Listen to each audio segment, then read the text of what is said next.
Bulletin des formations adventistes. Annonce de la mission adventiste de la Guyane.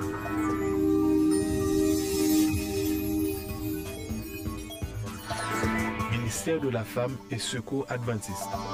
Chers frères et sœurs et amis, vous n'êtes pas sans savoir que la Guyane vit déjà depuis un certain temps avec un flot continu de migrants dans ses murs. Les ministères de la Femme et le Secours adventiste ont décidé d'organiser une collecte en leur faveur. Voici les éléments que nous souhaitons recevoir de vous. Des articles d'hygiène. Ces articles seront récoltés tout au long du mois d'octobre et remis aux responsables d'orca de vos églises respectives qui les achemineront au Secours adventiste qui organisera la distribution. Nous vous remercions par avance au nom de toutes ces personnes de votre générosité. Ministère juvénile. Tous les aspirants sont attendus le vendredi 20 octobre à 19h pour le cours d'héritage de vérité. L'identifiant est 923 65 00 06 99. Mot de passe 26 07 95. L'école La Persévérance. L'école La Persévérance de Saint-Laurent-du-Maroni recherche un enseignant avec au minimum une licence. Pour toute candidature, contactez le directeur de l'éducation de la MAGF, Hugues Viumba, au 07 67 04 02 75 ou par mail direction persévérance@gmail.com. Rapprochez-vous de notre école de Saint-Laurent pour retirer le dossier d'inscription. Contactez l'école La Persévérance de Saint-Laurent-du-Maroni au 05 94 34 15 12 06 94 91 17 25 ou par mail école.la-persévérance@wanado.fr. Ce sera tout pour les annonces de la mission adventiste de la Guyane. Nous voilà donc à la fin de notre bulletin d'information. Merci de nous avoir écoutés. La radio Joie de Vivre vous souhaite un bon sabbat.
Viens dans ta présence d'un cœur reconnaissant. Entre dans son temple avec des louanges. Que son nom soit glorifié. Que son nom soit glorifié. Car il est digne d'être loué. Que son nom soit glorifié. Que son nom soit glorifié.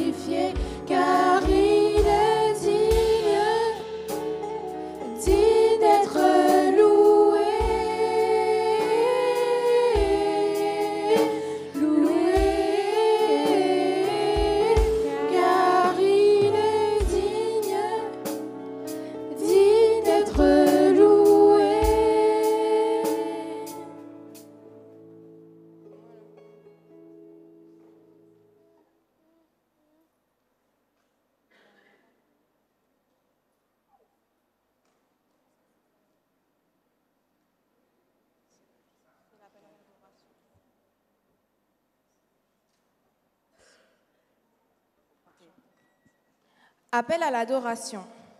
Louez l'Éternel, louez-le dans l'étendue où éclate sa puissance. Louez-le pour ses hauts faits. Louez-le selon l'immensité de sa grandeur. Que tout ce qui respire loue l'Éternel. Louez l'Éternel.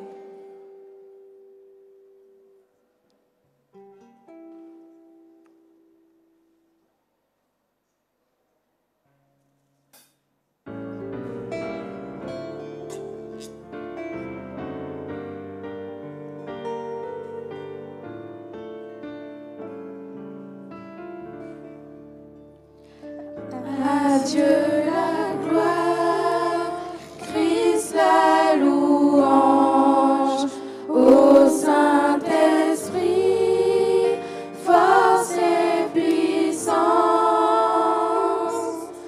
Amen, Amen, Amen.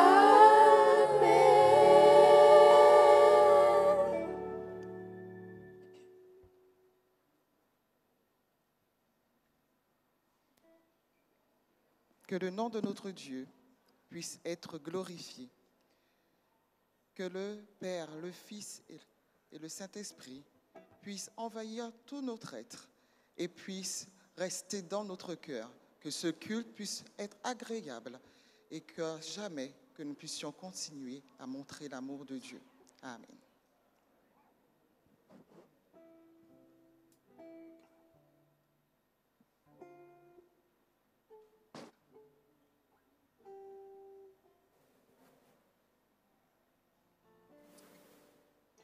Voici le jour que fit le Seigneur. Voici le jour que fit le Seigneur. Il me semble qu'on peut le chanter, je crois, ce petit air. Si vous pouviez peut-être m'accompagner, n'est-ce pas? Voici le jour que Dieu a créé. Qu'il soit Pour nous, qu'il soit pour nous un sujet de joie, un sujet de joie. Voici le jour que Dieu a créé, qu'il soit pour nous un sujet de joie. Voici le jour que Dieu a créé. Amen. Il est merveilleux, oui Seigneur, de célébrer ton nom. Il est merveilleux de célébrer ton nom au Très-Haut, de célébrer tes louanges et de proclamer ta gloire en ce jour de sabbat. Que Dieu nous accueille en sa présence et que nous ayons tous la bienvenue en Jésus-Christ, notre Seigneur.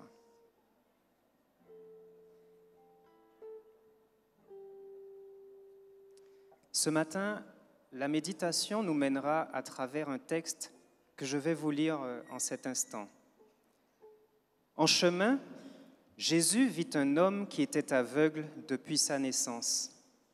Ses disciples lui demandèrent « Maître, pourquoi cet homme est-il né aveugle? À cause de son propre péché ou à cause du péché de ses parents ?»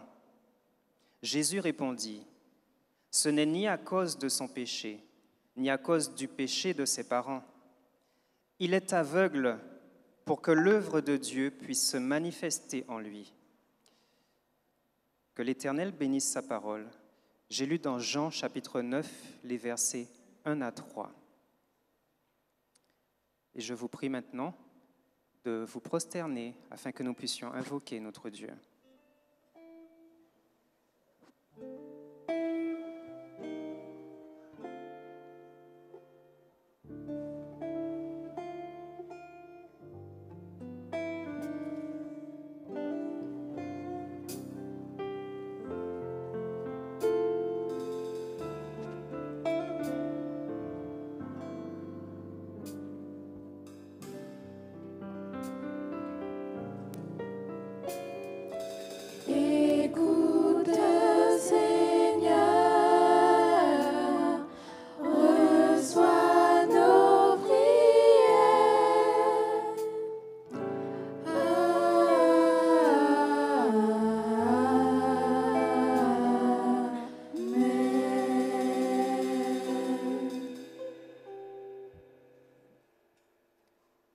Éternel, Roi de gloire, que ton nom soit sanctifié, Seigneur. Voici tes enfants prosternés à tes pieds. Et nous venons, Seigneur, en ce matin, répondant à ton appel et par ta volonté et la grâce que tu nous fais dès le matin, par ta fidélité manifestée pendant la nuit, tu nous permets, Seigneur, de venir profiter de ce moment béni, ce moment que tu as toi-même sanctifié, ce jour que tu as mis à part, pour que nous puissions nous reposer, nous retrouver en ton sein, t'adorer, te louer et reconnaître en toi le Dieu créateur, le créateur du ciel, de la terre, la mer, tout ce qui s'y trouve. Nous venons à toi, Seigneur, mais nous reconnaissons, oui, que nous sommes pécheurs. Nous reconnaissons notre indignité devant toi. Et ta parole nous dit que nous devons venir à toi, nous confesser tous nos péchés, et tu es fidèle et juste pour nous les pardonner. Seigneur, nous savons aussi que si nous ne pardonnons pas à notre prochain, tu ne pourras pas non plus nous pardonner. Alors, Seigneur, mets dans nos cœurs le pardon, mets dans nos cœurs ta miséricorde, afin que nous puissions nous aimer les uns les autres, nous pardonner et ainsi venir devant toi, espérant et sûr de ton pardon, sûr que tu nous laves, que tu nous purifies et que tu nous rends dignes en ta présence en ce matin. Reçois, Seigneur, l'âme de chaque personne ici présente. Reçois ses requêtes, reçois ses prières. Mais nous voulons aussi te présenter la situation de tous nos frères et sœurs, de toutes ces personnes qui n'ont pas pu se déplacer, celles qui sont chez elles, qui entendent par médias interposés. Seigneur, nous savons que par ta grandeur, ta puissance et ton esprit, tu es auprès de chacun de tes enfants, auprès de tous ceux qui t'invoquent, parce que tu es le Dieu fidèle en qui nous croyons. Éternel, en ce jour, nous voulons te dire notre reconnaissance. Nous voulons accepter, Seigneur, les épreuves que tu nous donnes. Nous avons compris qu'en ces jours où ton retour est proche, les épreuves seront de plus en plus fréquentes, de plus en plus difficiles. Tu nous instruis, tu nous enseignes à persévérer, tu nous apprends, Seigneur, et tu nous guides, tu nous soutiens par ton esprit, parce que tu es fidèle. Tu veux que nous soyons prêts pour ton retour. Aussi, tu nous demandes de persévérer dans la foi, de nous accrocher à ta parole. Et quand bien même les difficultés viendraient, tu es fidèle et juste. Ton jugement arrive, Seigneur. Tu es dans ton sanctuaire. Et que toute chair, que la terre fasse silence devant toi, car tu vois tout, tu connais tout, et tu connais toutes les requêtes de nos cœurs. Donne-nous, Seigneur, d'avoir la foi, d'avoir confiance en ta parole et de persévérer jusqu'à ton retour.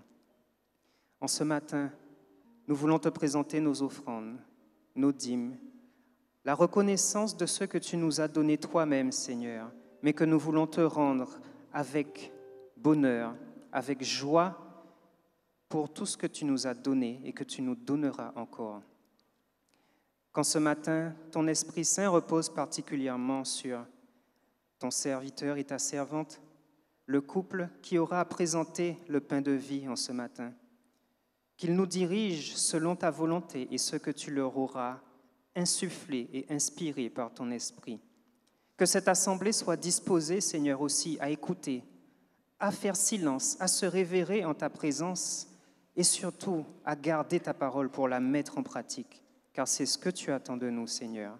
Alors fortifie-nous, édifie-nous, que ta volonté soit faite, Seigneur, et que ton règne vienne. Au nom de Jésus-Christ, ton Fils, pour ta gloire. Amen.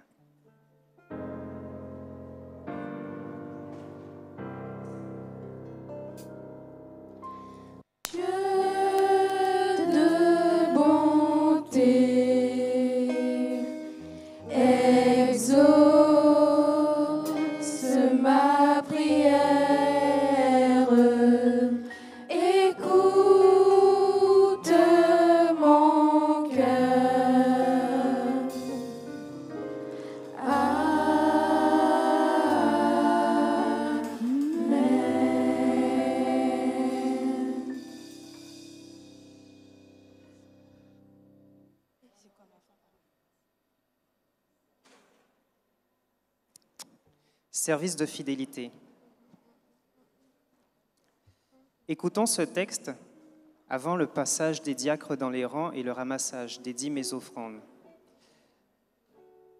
Ce qu'un homme sème, il le moissonnera. Si tous ceux qui prétendent croire à la vérité semaient les précieuses semences de la bonté, de l'amour, de la foi et du courage, alors qu'ils gravissent le chemin qui monte, se réjouissant des rayons éclatants du soleil de justice, leur cœur ferait monter vers Dieu une douce mélodie, et au grand jour du rassemblement, ils percevraient une récompense éternelle. Ce texte est tiré de Témoignages, volume 2, pages 164 et 165. Pendant que les diacres et diaconesses passeront dans les rangs, nous entonnerons le chant approprié.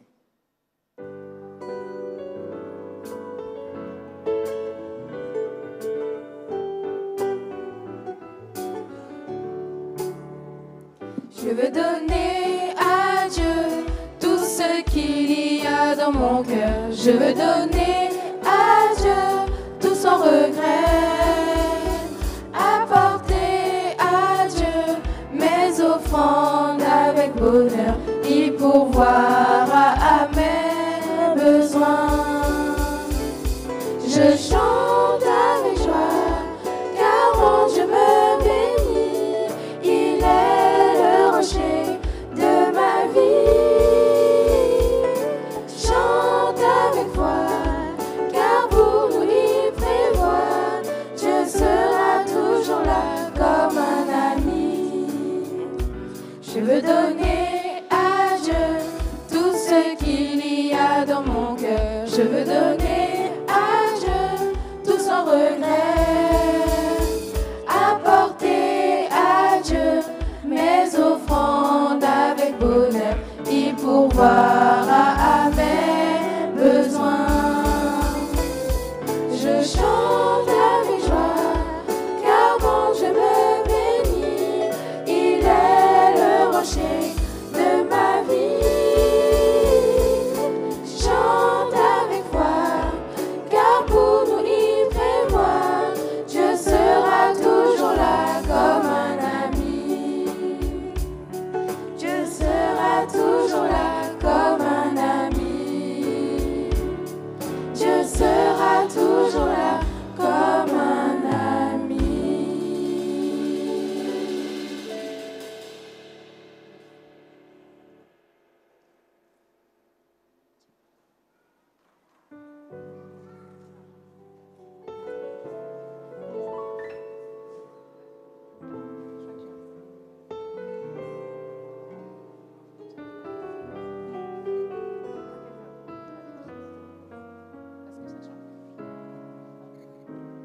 Bonjour à tous. Aujourd'hui est un sabbat réservé à la famille. Quoi de mieux de louer Dieu en famille? Je t'invite, toi mon frère, toi ma sœur, à louer Dieu avec moi de tout ton cœur.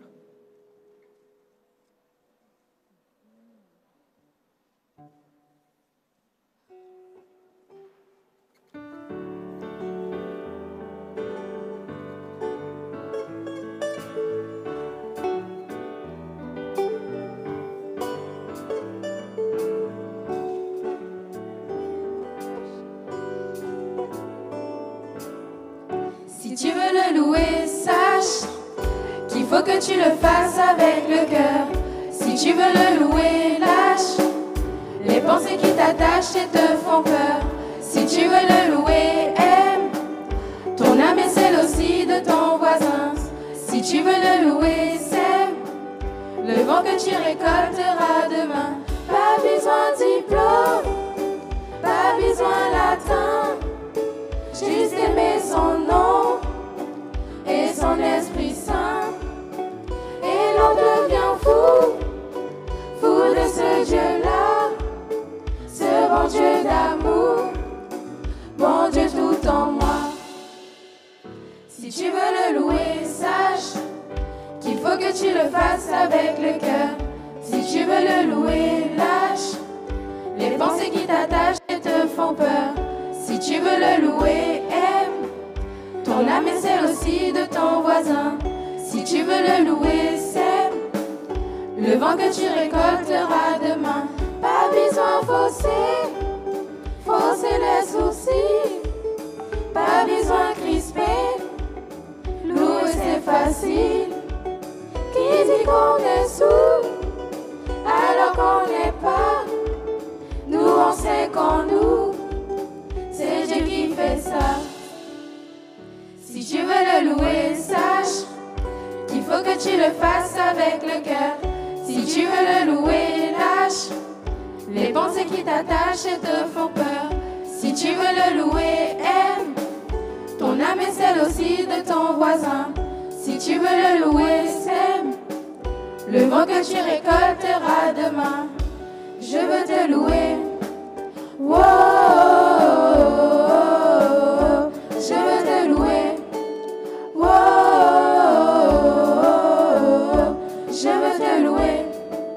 Wow, je veux te louer.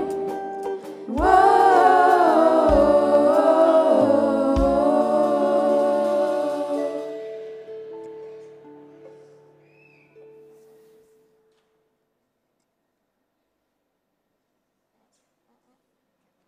Connaissez-vous cette chanson? Mon papa à moi, c'est le plus fort du monde. Mais moi, je connais un papa qui est bien plus fort que tous les papas réunis.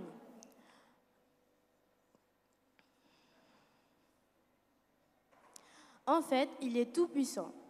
Saviez-vous qui est ce papa? C'est Dieu, c'est Yahweh. Alors chantons ensemble ces merveilles.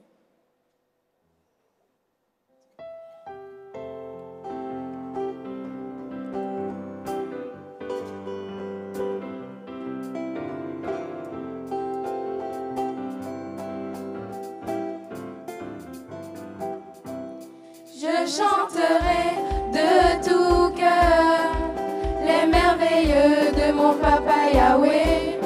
Il m'a ôté des ténèbres, il m'a délivré de tout péché.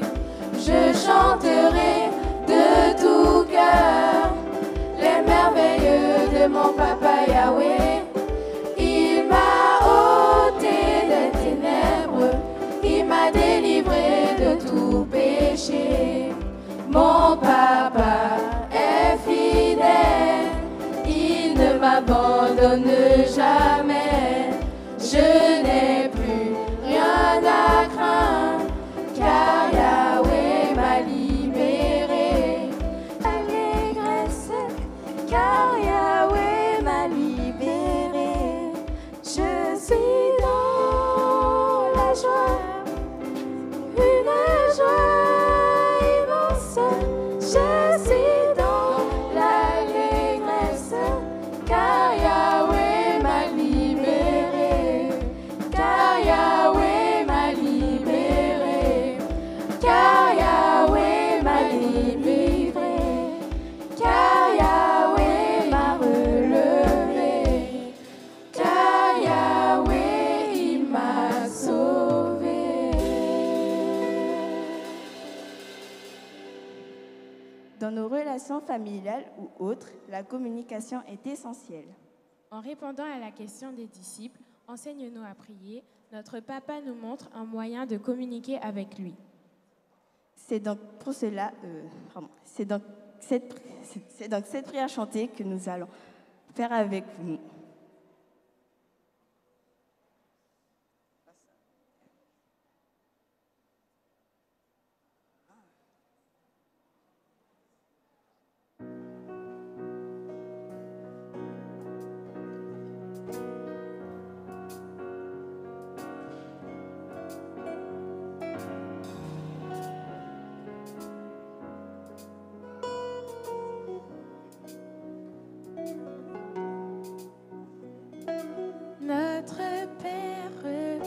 Notre Père, Qui est aux cieux, qui est aux cieux, que ton nom soit sanctifié, Que ton règne vienne,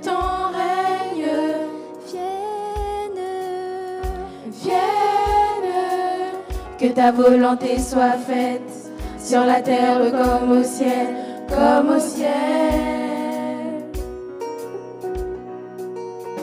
Donne-nous, donne-nous notre pain, notre pain aujourd'hui, aujourd'hui et demain.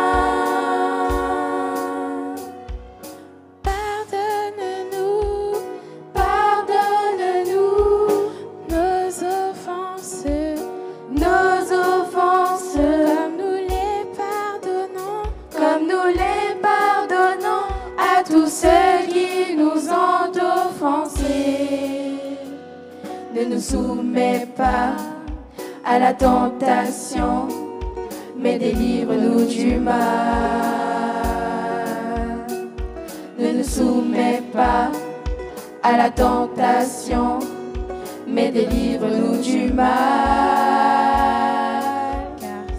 Ne nous soumets pas à la tentation, mais délivre-nous du mal.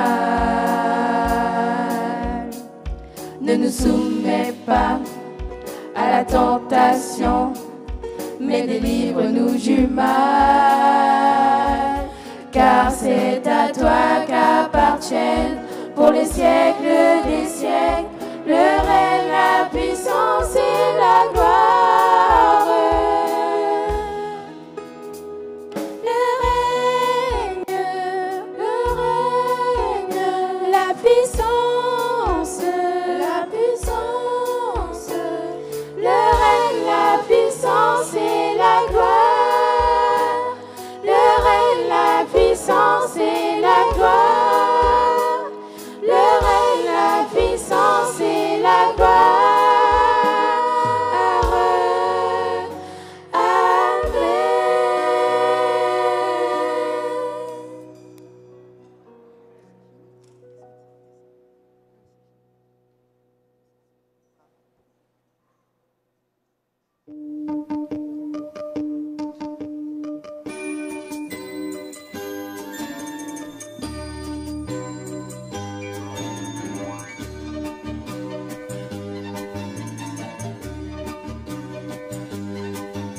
Bonjour les enfants, les petits et les grands, soyez bienvenus dans l'église. Louons le Seigneur, tous en chantant, que l'amour soit notre devise. Prêtez l'oreille, il a des choses à nous dire. Ouvrez vos cœurs à sa parole divine. Bonjour. Bonjour. Oui, vous avez passé une bonne semaine? Oui. Alors, qui est-ce qui veut me raconter sa semaine rapidement? C'est passé très mauvaise.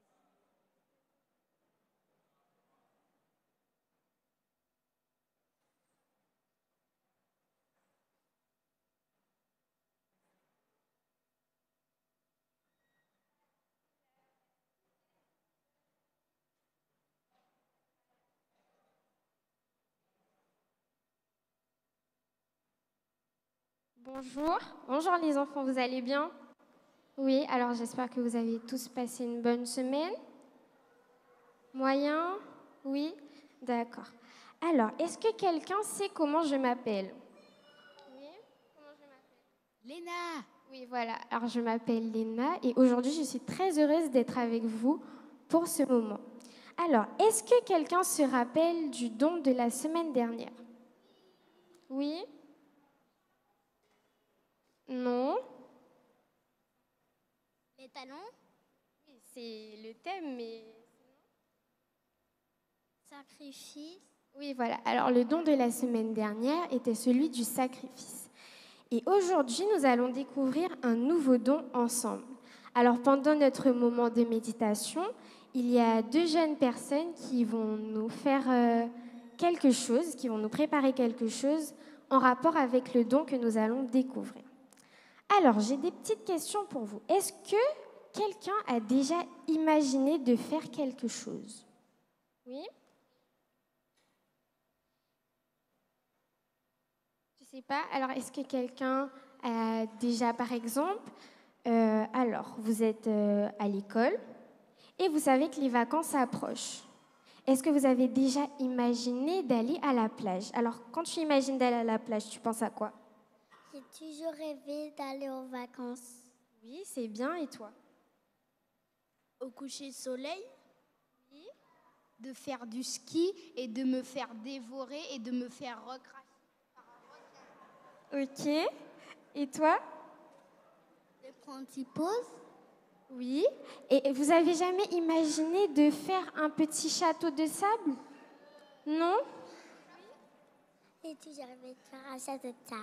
Oui, d'accord. Et lorsqu'on imagine de faire un château de sable, est-ce que vous avez déjà réalisé quelque chose? Un château de sable ou quelque chose?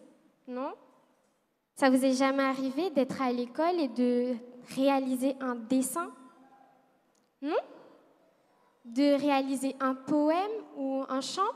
Dis-moi ce que tu as réalisé. On peut jouer. Oui, on peut jouer, mais on crée des choses. Qu'est-ce que tu as déjà créé? J'ai déjà créé des murailles. Des murailles? Et toi? Faut colorier?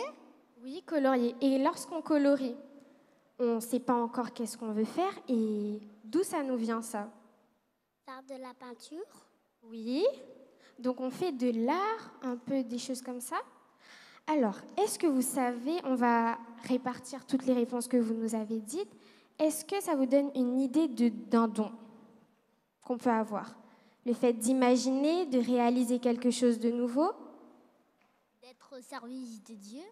Oui, mais autre chose. Que l'école soit brûlée? Alors, non, c'est pas ça. Alors, lorsqu'on crée quelque chose, ça peut être le don de la création presque, de la créativité, voilà. Alors, aujourd'hui, d'après vous, d'où nous vient ce don de la créativité? Qui est-ce qui a été le premier à créer quelque chose? J'ai été le premier à créer un cœur. Ah bon? Mais qui est-ce qui a créé toute chose avant tout le monde? Dieu? Oui. Alors Dieu, dans le livre de la Genèse, on dit que Dieu a utilisé la parole pour créer des choses. Alors il parlait, la chose existait, du coup la chose se créait. Et nous sommes le fruit de sa créativité car il a utilisé ses mains pour pouvoir nous créer. Vous êtes d'accord avec moi? Oui. Et comme nous dit la Bible, nous sommes faits à l'image de Dieu. Vous êtes d'accord aussi avec moi? Donc, nous sommes des êtres créatifs, n'est-ce pas? Alors, je vais appeler les personnes qui ont réalisé des petites choses pour nous, pour qu'ils puissent vous montrer. Et vous allez deviner qu'est-ce que c'est, d'accord? Alors, je vous présente Océane. Voilà, Océane et... Jefté. Voilà, alors vous allez regarder. Alors, montre-nous ce que tu as fait. Est-ce que vous voyez? Alors, qui est-ce qui veut deviner c'est quoi? Une tortue. Oui, voilà, c'est une tortue. Elle est jolie, pas vrai? Et toi, Jefté, qu'est-ce que tu as fait? Qu'est-ce que c'est? Un bateau. Oui, ensuite, à côté, ça c'est quoi? Un carré. Oui, mais plus précisément. Un rectangle. Oui, et ensuite? Une boîte. Voilà, une boîte. Elle est petite, mais c'est quand même une boîte en papier. Et ensuite, il a préparé autre chose. Toi? Une fleur. Elle est de quelle couleur, la fleur? Rose. Elle est rose et vert. D'accord. Alors, d'après vous, c'est grâce à quoi qu'ils ont réussi à créer ces choses? Oui, et grâce à leur créativité. Alors, je vous invite à vous tenir debout. Nous allons réciter le verset à mémoriser et nous allons prier. Alors, vous répétez après moi le verset à mémoriser. Il se trouve dans Genèse 1, verset 1. Au commencement, Dieu créa les cieux et la terre. Maintenant, je vous invite à vous incliner et nous allons faire une prière.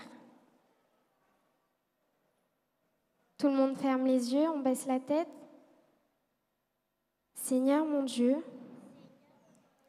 aide-moi tous les jours à utiliser mon don de la créativité à ton service. Au nom de Jésus. Amen. Alors, je vais vous distribuer des petits coloriages avec le verset à mémoriser. Qui est-ce qui veut m'aider à distribuer? Toi, tu prends une partie. Voilà. Allez.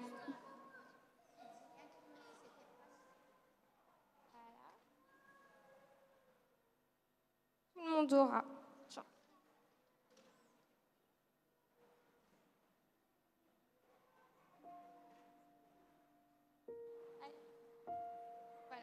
Alors, je vous remercie les enfants d'avoir écouté et je vous dis à la semaine prochaine.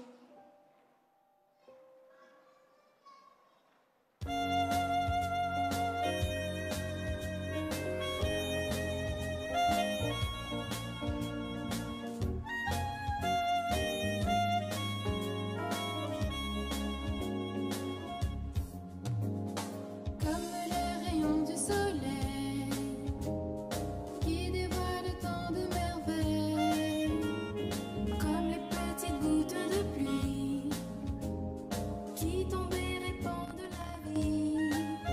Fais de moi aussi, Seigneur, une source de bonheur. Je te donne mes deux mains pour mieux aider mon prochain. Je te donne aussi mes pieds pour te suivre, bon berger. Et je te donne tout mon cœur.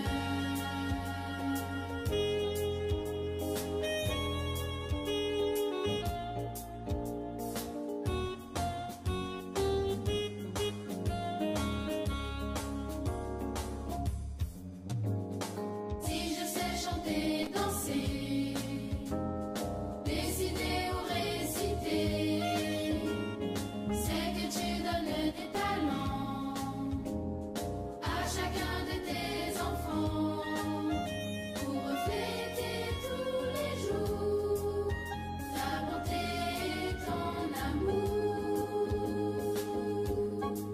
Je te donne mes deux mains pour mieux aimer mon prochain.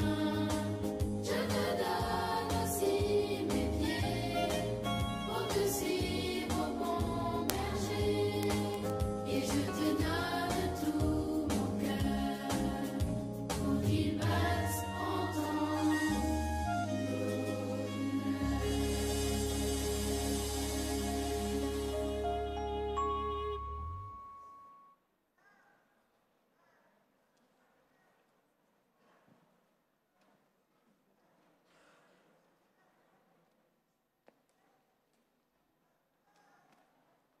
Bonjour, frères et sœurs, bonjour. Alors, ce matin, j'accompagne Lindel. On est en famille, n'est-ce pas? C'est le sabbat de la famille en plus. Donc, on a décidé de louer en famille. Depuis quelque temps, elle s'oriente vers ce don. Voilà, donc j'ai voulu l'encourager. Je vous demande de l'encourager aussi à votre tour.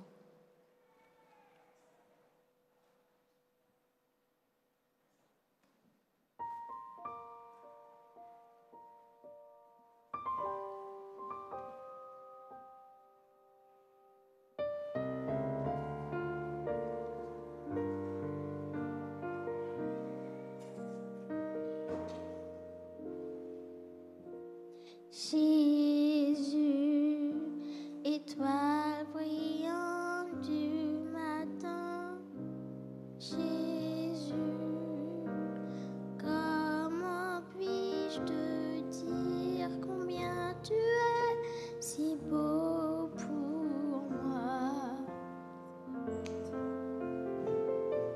Jésus, le chant que les anges chantent, Jésus, si cher à mon choses, doux comme le printemps, pur comme l'aurore. Jésus, tu es si beau. Jésus, tu es si beau pour moi.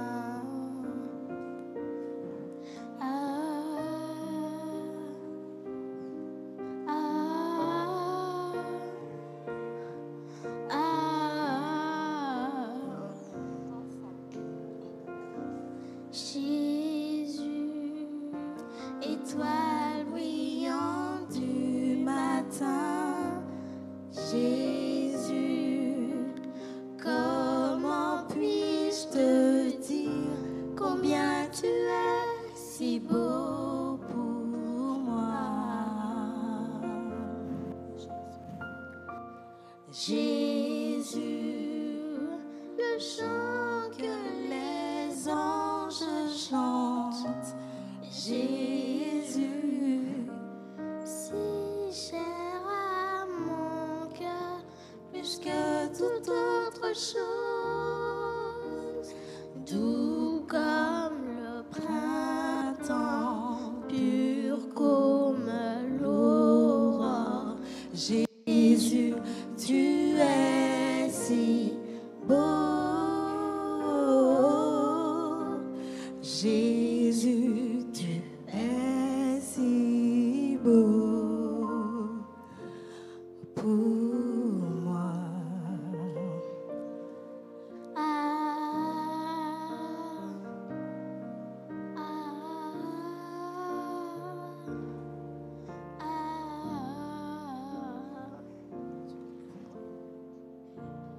Tu es si beau, tu es si beau, tu es si beau, Jésus, tu es si beau pour moi. Tu es si beau, tu es si beau, tu es si beau, Jésus est merveilleux pour moi. Tu es si beau, tu es si beau, tu es si beau, Jésus, tu es si beau pour moi.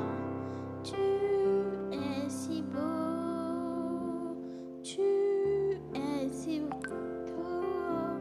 tu es si beau, Jésus, tu es si beau pour moi.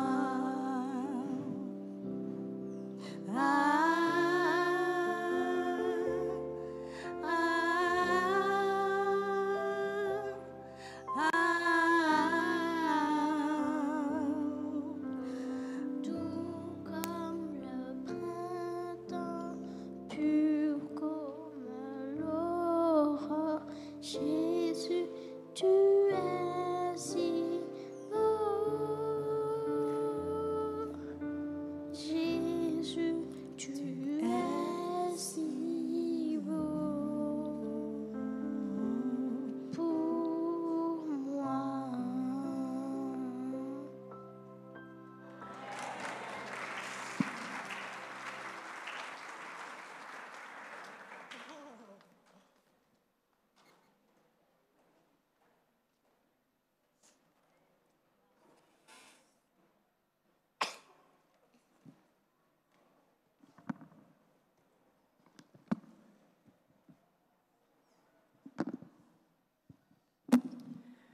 Bonjour, chers frères et sœurs. Bonjour, frères et sœurs. Comment allez-vous? Je n'entends pas. Comment allez-vous? Est-ce que je peux voir les mains de tous ceux qui sont contents d'être ici aujourd'hui? Merci pour louer notre Dieu. Nous voulons aussi vous rassurer puisque notre petite sœur, qui a eu le malaise tout à l'heure, va bien mieux. Donc, par la grâce de Dieu, elle va mieux. Je voulais aussi remercier toute l'équipe de jeunes qui a chanté tout à l'heure. puisqu'elles ont fait preuve d'un grand sang-froid. Elles ont continué à chanter, elles ont pu avoir une maîtrise de soi malgré ce moment quand même très perturbant qu'il a été pour nous, donc imaginez pour ces jeunes filles. Donc, je les tiens particulièrement à les remercier pour leur sang-froid et pour tout ce moment de louange qu'elles nous ont fait partager avec elles. Aujourd'hui, c'est le sabbat de la famille. Patrick nous a lu le verset d'introduction qui rappelle qu'un homme était aveugle de naissance et que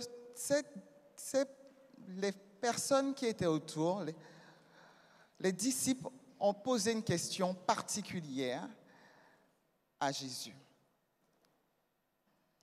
Rabbi, qui a péché, cet homme ou ses parents, pour qu'il soit né aveugle? Notre famille, comme vous le voyez, a vécu des moments difficiles ces derniers temps. Vous avez pu constater notre absence depuis fin août. Ces difficultés nous ont éprouvés. D'autres fois, elles nous ont déprimés. Mais dans l'épreuve, nous avons vu l'Esprit de Dieu. Et cette épreuve nous a poussés au thème de ce matin. La famille, un témoignage de l'amour de Dieu. Nous voulons, à partir de 2 exemples de famille, partager avec vous ce que l'Esprit nous aura dévoilé. Le mot famille a été tellement galvaudé ces dernières années que certains ne peuvent même pas expliquer aujourd'hui son sens réel. Le monde actuel voit la famille de différentes manières, et même de manières qui, je dirais, ne sont pas bibliques, reconnues par la Bible. Nous avons des familles monoparentales ou des familles recomposées à cause de divers aléas de la vie. Et les familles que nous vous présenterons aujourd'hui sont différentes dans leur composition, dans leur histoire, et pourtant nous pourrions les comparer, voire chercher si nous nous retrouvons en elles. La première famille que nous retrouvons dans Jean 9, versets 1 à 3, nous parle d'un certain stéréotype. Généralement, surtout chez nous créoles, quand un problème arrive dans une famille, on se dit, c'est potentiellement une malédiction. On raisonne un peu comme ces personnes à l'époque. Ça doit être ses parents, ça doit être lui qui a fait quelque chose. Imaginez un instant cette famille, avoir un enfant qui naît en situation de handicap, supporter les difficultés, supporter les moqueries à l'école, ne pas avoir le soutien de ses proches, de leurs amis, de leur communauté, qu'elle soit sociale ou religieuse. Ils sont rétrogradés au rang de famille maudite. De telles familles subissent hélas une pression terrible pour leur morale. Et parfois, elles doivent être accompagnées tellement la pression est forte. Elles n'arrivent pas toujours à remonter la pente. Vous connaissez peut-être des familles dans ces situations. Mais que le problème soit financier, relationnel ou de santé, que sais-je, quel que soit le problème, est-ce réellement à cause de nos péchés que nous sommes dans cette épreuve? Comme je vous l'ai dit, notre famille a traversé des péripéties. Vous voyez Sandro en ce matin? Il s'est réveillé un bon matin avec un cocktail de douleur, composé de lombalgie aiguë, accompagné de cruralgie et saupoudré comme une belle recette d'un coincement du nerf sciatique. Il ne pouvait plus bouger. et souffrait atrocement. Mais Evin, qui est notre fils qui aura 4 ans demain, de son côté, a dû subir une opération chirurgicale, comme si le fait d'être asthmatique chronique ne suffisait pas. Shelly s'est retrouvée malgré elle infirmière adjointe de la famille.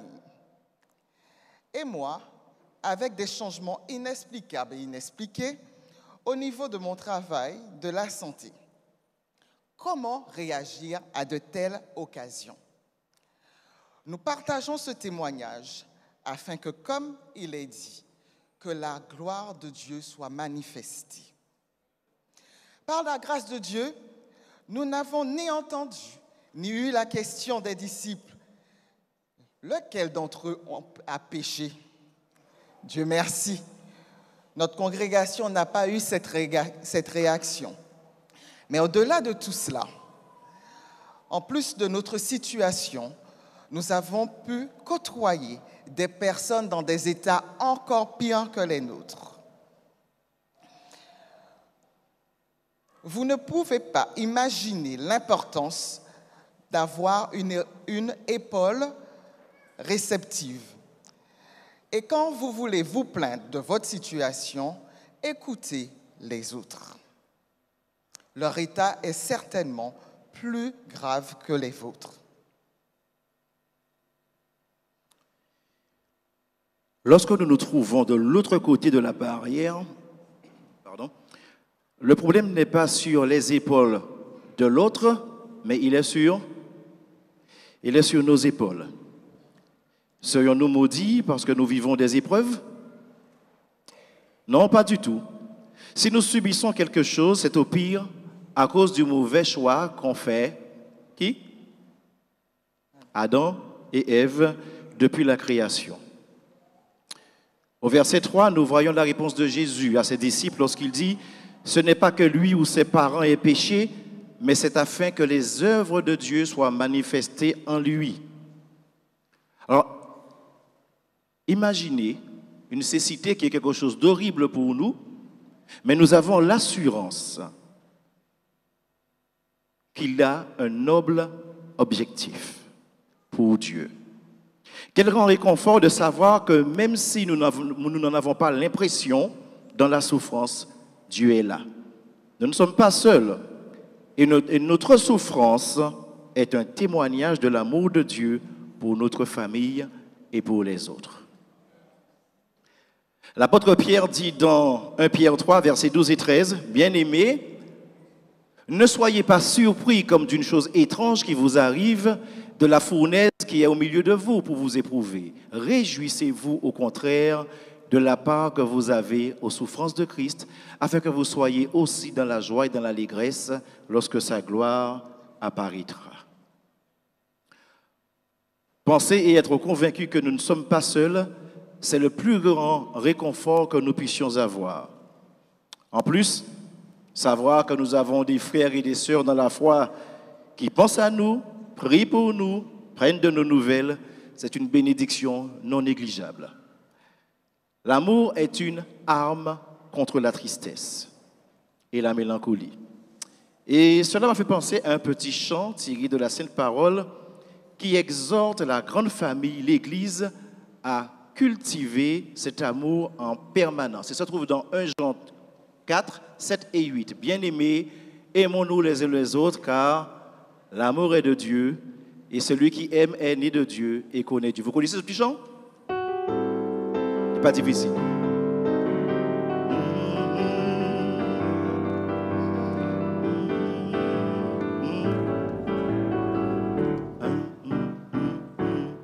Ensemble? Bien aimés, aimons-nous les uns les autres. L'amour est de Dieu, et celui qui aime est né de Dieu et connaît Dieu, mais qui n'aime pas ne connaît pas que Dieu est amour. Bien-aimés, aimons-nous les uns les autres. 1 Jean 4, 7. Reprenons. Bien-aimés, Aimons-nous les uns les autres. L'amour est de Dieu, et celui qui aime est né de Dieu et connaît Dieu, mais qui n'aime pas ne connaît pas que Dieu est amour. Bien-aimés, aimons-nous les uns les autres. 1 Jean 4, 7 et 8. C'est quoi la référence? 1 Jean 4, 7 et 8. C'est ainsi que j'ai appris plusieurs références quand j'étais petit, avec les chants. Ce que nous retiendrons de cette famille, première famille, frères et sœurs, c'est que les épreuves ne sont pas de notre fait. Elles sont causées par l'ennemi de nos âmes qui met tout en œuvre pour nous faire voir que le négatif et pour nous éloigner de Dieu. Souvenez-vous de l'acharnement qu'il a eu contre Job, n'est-ce pas? Notre deuxième famille se trouve dans 2 Rois, 5 versets 2 à 3. Or, les Syriens étaient sortis par troupes et ils avaient emmené captive une petite fille du pays d'Israël qui était au service de la femme de Naaman. Et elle dit à sa maîtresse, « Oh, si mon Seigneur était auprès du prophète qui est à Samarie, le prophète le guérirait de sa lèpre. » Dans notre première famille, qui était une famille normale, de base, traversant de lourdes épreuves, maintenant, nous voyons une famille que nous considérons comme recomposée.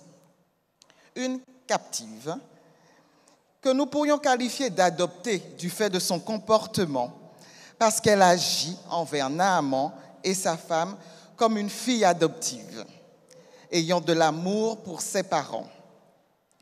Elle voulait que Naaman guérisse et elle lui a donné la meilleure solution qu'elle connaissait.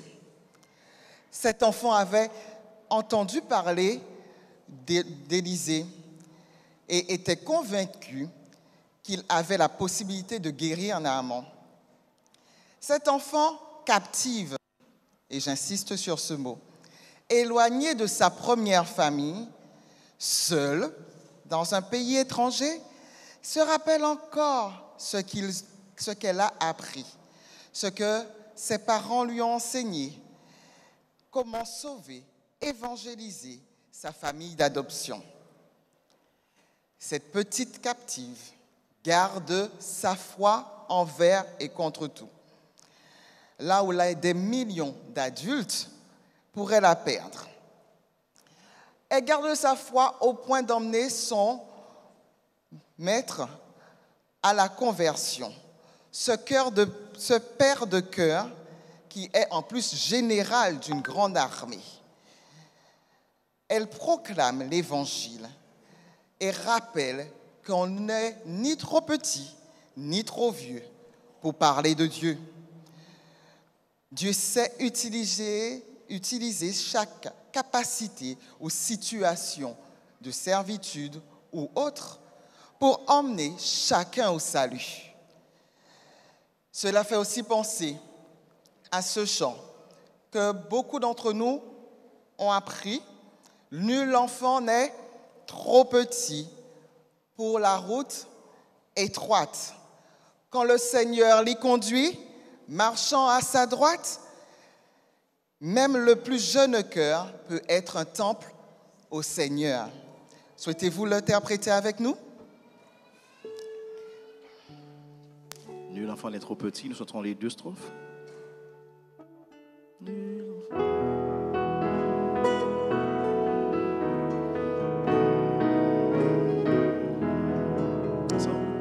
Nul enfant n'est trop petit pour la route étroite. Quand le Seigneur l'y conduit, marchant à sa droite, même le plus jeune cœur peut être un temple au Seigneur. Même le plus jeune cœur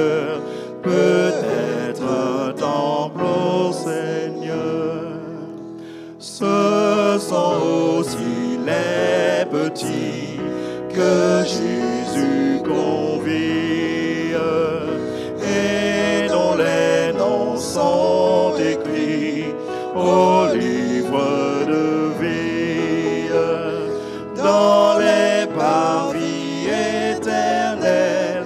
Dieu reçoit ceux qui sont terres dans les parvis éternels. Dieu reçoit ceux qui sont terres. Cette fille de cœur de Naaman, si nous essayons de l'imaginer, elle a à peu près entre 5 et 10 ans. Combien d'enfants ont à peu près cette tranche d'âge? Soulevez la main, ceux qui ont entre 5 et 10 ans. Il y en a. Pensez-vous, chers enfants, que vous pourrez servir Dieu même loin de votre famille? Pensez-vous que vous pouvez rester avec lui, garder confiance en lui et partager son amour autour de vous? Parents, rappelez-vous que l'éducation spirituelle que vous donnez à vos enfants doit être efficace et suffisante pour leur permettre de traverser les épreuves avec et sans vous. Vous savez, frères et sœurs, Dieu nous utilise tous pour son service, peu importe notre état, notre situation. Le plus important, c'est que nous acceptions de le servir.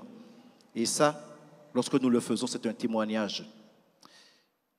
Nous aimons dire que nous faisons partie de la famille de Dieu. Mais comment vivons-nous ces propos?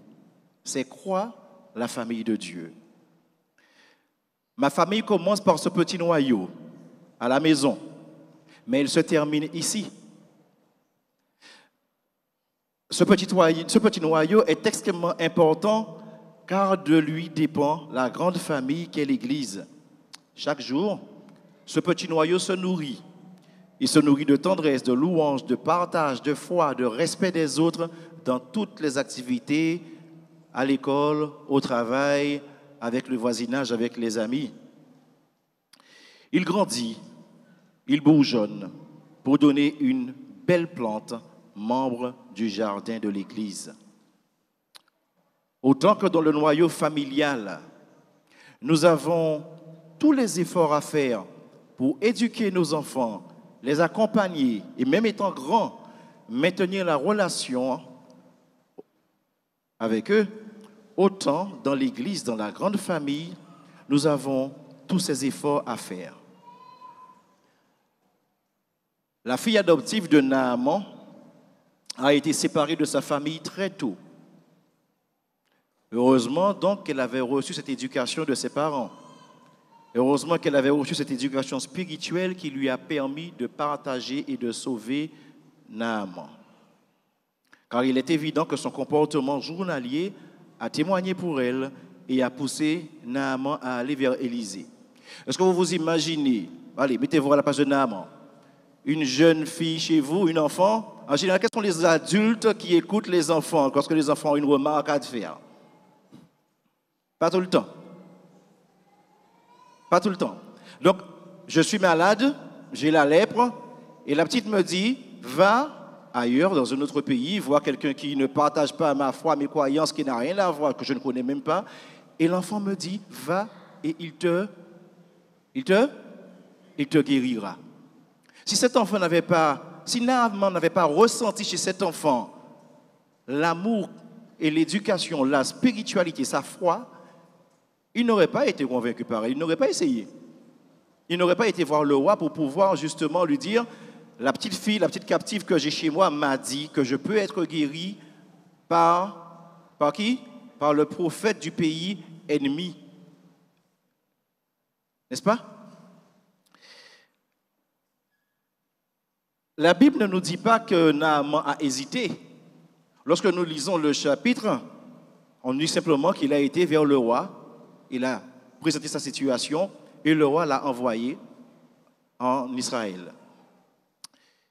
L'Église n'est pas une rue ou un boulevard dans lesquels marchent des étrangers qui ne font que se croiser. mais c'est un lieu de rencontre de personnes d'une même famille spirituelle qui veulent s'entraider, marcher ensemble, grandir ensemble, et aucun n'est plus important qu'un autre. Même les personnes en situation de handicap ont aussi leur rôle à jouer dans le partage de l'amour de Dieu. Je vais vous raconter une petite histoire rapidement. C'est un pasteur d'Europe de l'Est qui arrive dans un nouveau champ. Et arrivé dans ce nouveau champ, les gens n'ont pas le même style. Lui, il sort de la grande ville et il arrive dans un nouveau champ où les personnes, c'est un peu un village, l'état d'esprit est un peu différent et il trouve un peu l'état d'esprit un peu terre à terre. Qu'est-ce qu'il fait? Il va essayer, n'arrivant pas peut-être à aller vers les gens de lui-même, il va leur dire, frères et sœurs, vous savez qu'est-ce qu'on va faire? On va prier. On va essayer de donner un rôle à chacun d'entre vous. On va partager un peu différentes tâches pour l'évangélisation. Mais parmi les membres d'église, il y a deux frères, un peu attardés, qui veulent absolument faire quelque chose. Mais ils les regardent et se disent, qu'est-ce que je peux leur faire faire? La prière, enfin les chants spéciaux, ils chantent mal, ils détonnent. Prêcher, peut-être qu'ils vont bégayer, ils vont mal dire. Qu'est-ce qu'on peut leur faire faire? Ils ne trouvent pas. Et pour lui, il va leur donner la chose la plus simple à faire. Aller vers les gens et prier pour eux. Et nos deux frères vont dire, ok, on y va.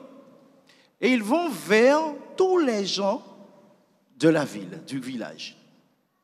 Et à chaque fois qu'ils viennent pour être quelqu'un, ils lui disent, c'est quoi ton problème? Celui-là dit, je sais pas, mon enfant est malade. Ton enfant est malade? Ok, prions. Seigneur, bénis-le quand son enfant est malade. Amen. On passe à l'autre. Et ils se sont mis à faire des prières radicales, mais rapides. Et le problème que le pasteur a eu au final, c'est pendant la campagne d'évangélisation, il réalise que l'église est remplie, est bondée de monde, qu'il n'y a quasiment pas de place pour les membres, parce que les gens qui viennent lui disent, on est venu parce que vous avez deux personnes là qui venaient, ils sont passés 2 fois chez nous, à tout le temps venir, c'est quoi ton problème? C'est ça, prions ensemble. Ils priaient et ils partaient. Et ça nous a tellement touchés de voir que eux, malgré leur handicap, malgré leur état, qu'ils n'avaient qu'une chose, c'est prier, juste prier et partir. On a voulu voir comment ça se passe. Et ces deux frères, dirons-nous, avec leur handicap, ont ramené beaucoup plus de personnes, d'invités à l'église que les membres eux-mêmes. Leurs prières et leur comportement ont agi et ont été un témoignage avec leur voisinage. Si nous devions donc retenir quelque chose de ces deux familles, la première serait que peu importe notre état, que nous devons témoigner pour Dieu.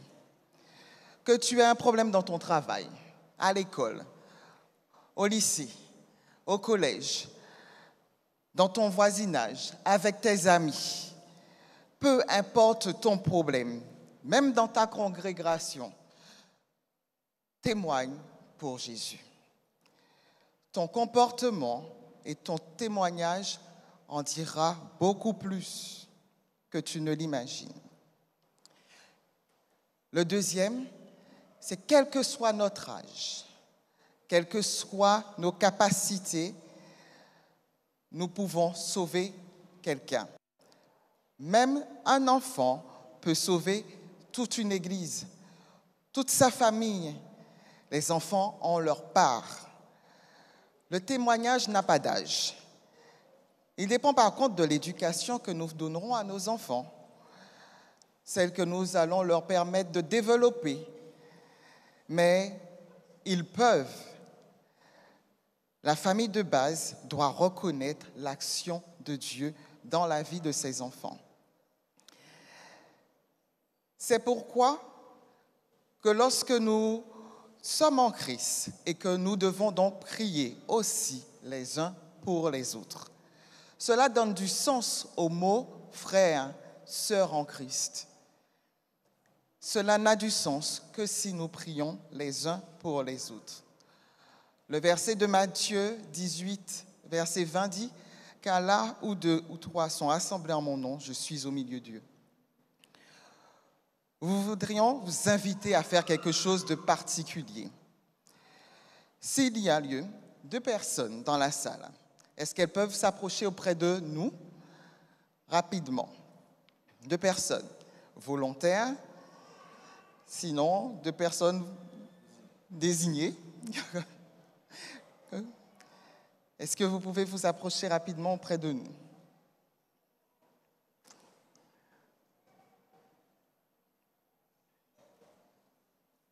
Amen. Merci.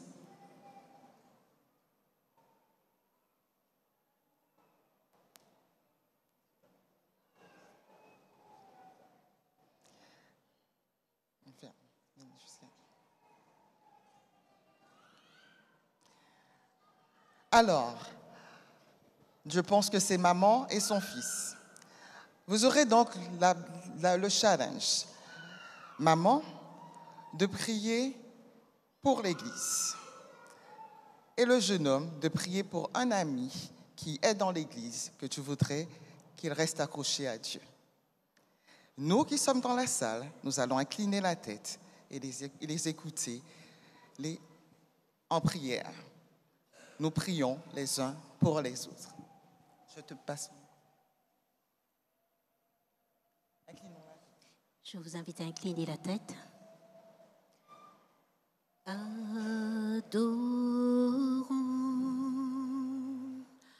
Adorons l'agneau immolé pour nos péchés. Adorons l'agneau immolé pour nos péchés. Lui seul est digne de recevoir nos louanges. Lui seul est digne d'être adoré. Saint, Saint, Saint est l'Éternel, Dieu du ciel et de la terre. Je ne crois pas, Seigneur notre Dieu, au hasard. Je ne crois pas, Seigneur, à l'impromptu. Je crois dans ta grâce, je crois dans ta fidélité, dans ta miséricorde, dans ta puissance, dans ta majesté. Éternel Dieu, tu es dans ce lieu. Tu es autour de chacun de nous. Et tu vois, Seigneur notre Dieu, là où tu veux nous conduire. Il n'y a qui que ce soit d'entre nous qui soit là par hasard. Nous sommes là par ta volonté. Et nous sommes conduits avec un amour puissant jusque dans l'éternité, toutes les fois que nous acceptons que nos cœurs, nos pensées, nos âmes, nos corps soient purifiés par le sang précieux de Jésus-Christ de Nazareth. Et c'est pour lui que nous prions en cet instant. Et c'est son nom que nous invoquons en cet instant. C'est sa puissance que nous demandons sur cette église, sur la ville où nous sommes, sur le pays qui nous commande et sur le monde entier. Que le nom de l'Éternel soit glorifié, sanctifié. Que nos familles soient réconciliées. Que la paix soit dans les ménages. Que la paix soit dans le cœur des enfants, dans le cœur des pères, dans le cœur des mères. Que les familles trouvent le succès devant l'Éternel. La famille a été attaquée. La famille a été brisée. L'ennemi s'est acharné contre les familles. Et aujourd'hui, beaucoup de jeunes femmes, beaucoup de jeunes hommes hésitent à se mettre en famille parce qu'il y a du risque, parce qu'il y a du danger. Mais Seigneur notre Dieu, par ta puissance, nous disons, la famille vaincra, la famille subsistera et nous honorerons ton nom dans le nom de Jésus, précieux, adorable Sauveur. Amen.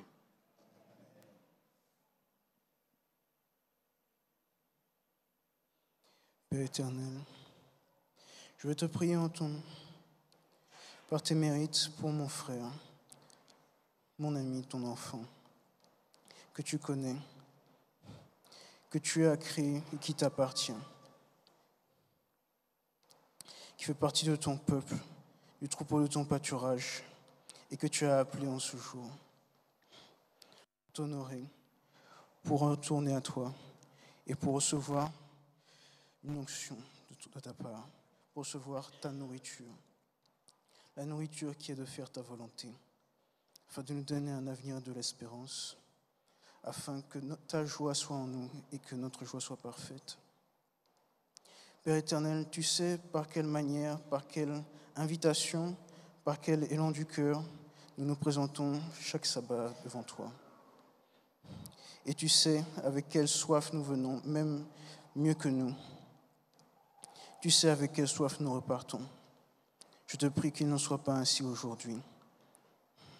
Entre en nous, unis-nous comme tu l'as demandé au Père, que nous soyons unis. Je te prie de parler à nos cœurs, que nous reconnaissions ta voix, que nous connaissions qui tu es et que nous soyons connus de toi. Car la vie éternelle, c'est que nous te connaissions, toi le seul vrai Dieu. Renvoie-nous avec un avancement de plus de l'Esprit Saint, de son œuvre en nous.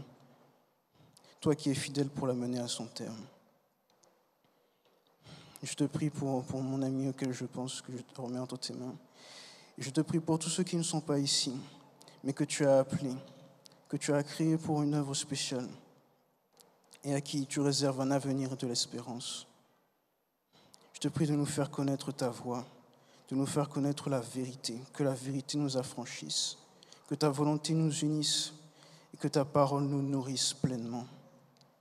Ramène-nous à la vie, à la vérité et à la paix, en ton nom, pour ta gloire éternelle. Amen.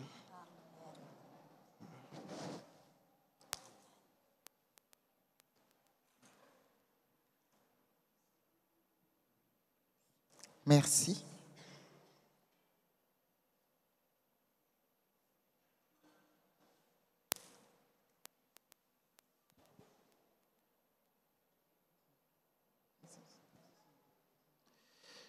Frères et sœurs, je vous invite à faire de même chez vous pendant la semaine. Vous savez, nous pouvons, entre jeunes, entre adultes, on peut simplement penser à un autre membre d'église, à quelqu'un d'autre, à un ami et prier pour lui. Nous pouvons contacter quelqu'un et lui dire « Je prie pour toi, tu pries pour moi ». Mais que notre église soit une famille en prière. Pensons à prier pour les petits, pour les aînés, pour les jeunes, pour l'Église, pour nos familles et pour notre foi. Et comme dit le verset, prions sans cesse.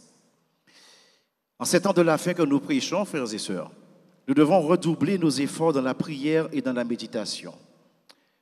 2 Pierre 3, verset 9 dit « Le Seigneur ne tarde pas dans l'accomplissement de la promesse, comme quelques-uns le croient. Mais il use de patience envers vous, ne voulant pas qu'aucun périsse, mais voulant que tous arrivent à la repentance. » Prions donc sans cesse pour notre repentance. Prions pour améliorer notre relation avec notre Père Céleste.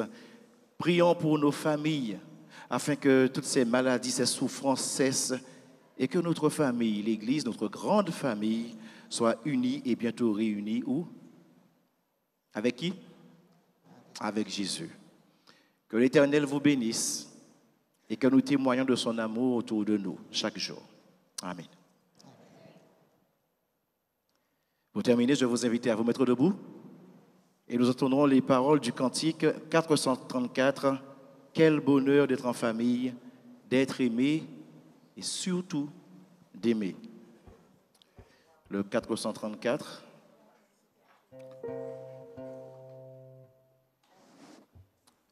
Au doux foyer qui pétille, l'homme fort peut se former.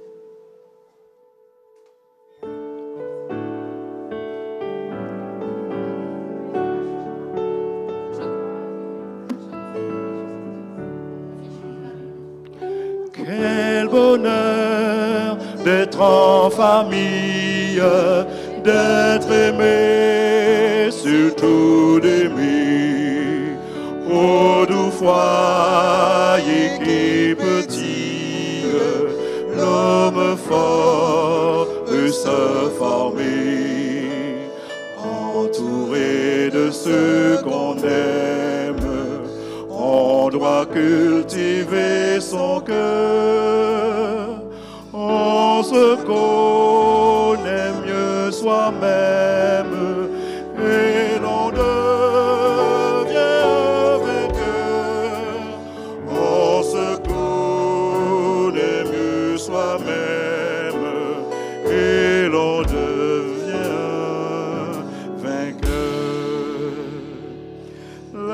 la victoire est difficile, mais le combat bienfaisant, si parfois l'amour vacille, ce n'est pas pour bien longtemps.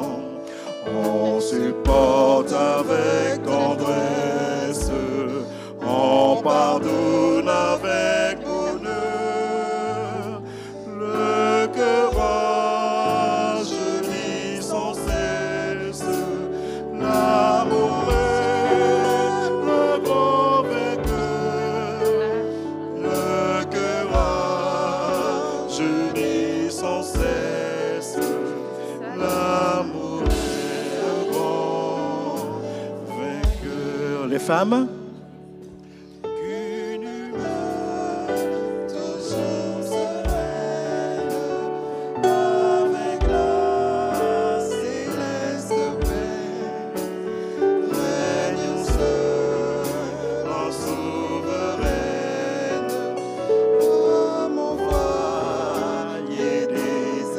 les hommes. Cher foyer, combien je t'aime, combien je vais te choyer, en attendant qu'au ciel même se transporte mon foyer à cœur, en attendant qu'au ciel même se transporte mon foyer. Inclinons la tête pour la prière. Dieu de bonté, Dieu 3 fois saint, Dieu de miséricorde, nous voulons te remercier, Seigneur, pour tout ce que tu fais dans nos vies. Nous voulons, Seigneur, ton Esprit Saint, s'il te plaît, afin qu'il nous aide, qu'il nous dirige à être des enfants selon ton cœur, que nous soyons une famille comme tu le souhaites. Bénis chaque famille, Seigneur, ici présente. Dans toutes les situations, qu'elles soient de santé, financière ou autre, Seigneur, veuille bénir ton Église et bénir cette grande famille. Nous te demandons ces grâces au nom de Jésus qui est mort pour nous et pour ta gloire. Amen.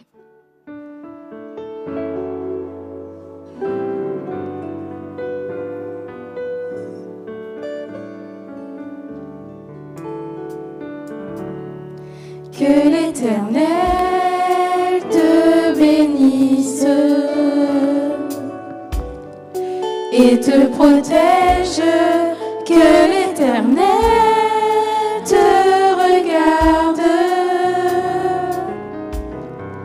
avec bonté et qu'il te fasse grâce, et qu'il te fasse grâce, que l'Éternel veille sur toi et t'accorde la paix,